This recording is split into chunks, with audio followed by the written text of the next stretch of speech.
안녕하십니까. 세상 읽어주는 남자 이상훈입니다. 오늘은 구글과 삼성의 협력이 강화된다는 주제로 한 말씀 드리겠습니다.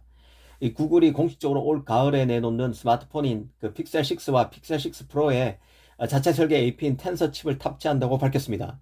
사실 이 내용은 작년부터 계속 나왔던 내용입니다. 저도 많이 소개해 드렸었는데요. 이번에 오피셜로 확인된 것입니다.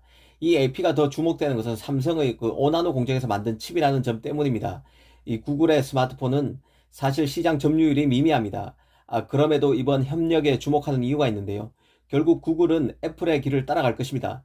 마치 애플이 아이폰과 맥 제품에 자체 개발한 칩을 탑재하는 것처럼 구글도 이 픽셀폰과 크롬북에 사용할 수 있는 자체 SoC 개발로 갈 것입니다.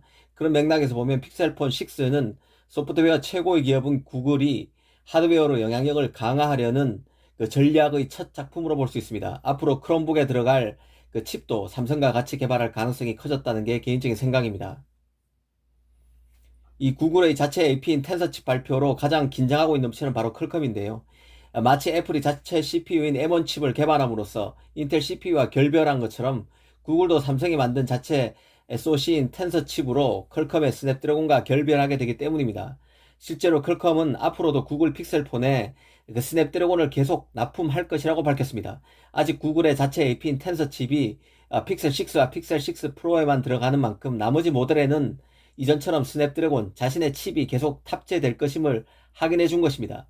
하지만 구글은 앞으로도 계속 자체 칩을 개발하게 됩니다. 이미 외신에서는 구글이 삼성과 5G 모뎀 칩을 비롯해서 다른 픽셀폰 모델에도 들어갈 AP를 본격적으로 개발하게 될 것이라는 관측을 내놓고 있습니다.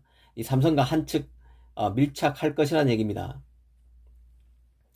사실 그 스마트폰 업체에서 인류와 이류를 가르는 구분은 자체적으로 AP를 설계할 수 있느냐 여부에 달려 있습니다. 우리가 그 인류 스마트폰 업체라고 부르는 기업은 단순히 그 폰만 만들지는 않는데요. 칩의 성능을 결정하는 AP를 직접 설계할 수 있어야만 인류 스마트폰 업체라고 부릅니다. 그 A 시리즈를 만드는 애플, 엑시노스를 만드는 삼성, 기린칩을 만드는 하웨이 등이 모두 인류 업체입니다. 이제 하웨이는 미국 제재로 이 대열에서 탈락했고 샤오미가 이 자리를 대신 차지하기 위해 그 AP 설계에 재도전하고 있는 상황입니다. 바로 이런 이유 때문에 퀄컴이 최근 그 PC 기반 CPU를 출시하는 등 사업 영역을 다각화하는 것인데요. 이 퀄컴으로서는 2류, 3류 스마트폰 업체들이 모바일 AP를 스스로 만들려는 시도가 많아지면서 시장 축소를 우려할 수밖에 없는 입장입니다. 그 자신의 스마트폰에 남의 AP를 쓰는 것은 한계가 분명합니다.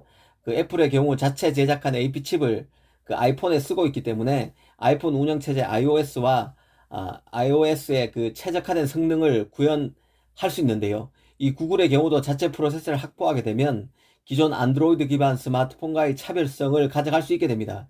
안드로이드가 구글의 자체 운영체제이기 때문에 이 폰 성능, 배터리 수명을 비롯해서 소프트웨어 업데이트 등에서도 다른 안드로이드 폰과는 확실한 장점을 가져갈 수 있습니다. 그런 맥락에서 구글의 픽셀폰 6는 이전과는 차원이 다른 시장에 관심을 끌 가능성이 있습니다. 최근 그 인텔이 파운드리 진출 선언을 했었는데요. 그 당시 팹 겔싱어 CEO가 자신의 고객이 될 수 있는 기업으로 구글을 꼽았었습니다.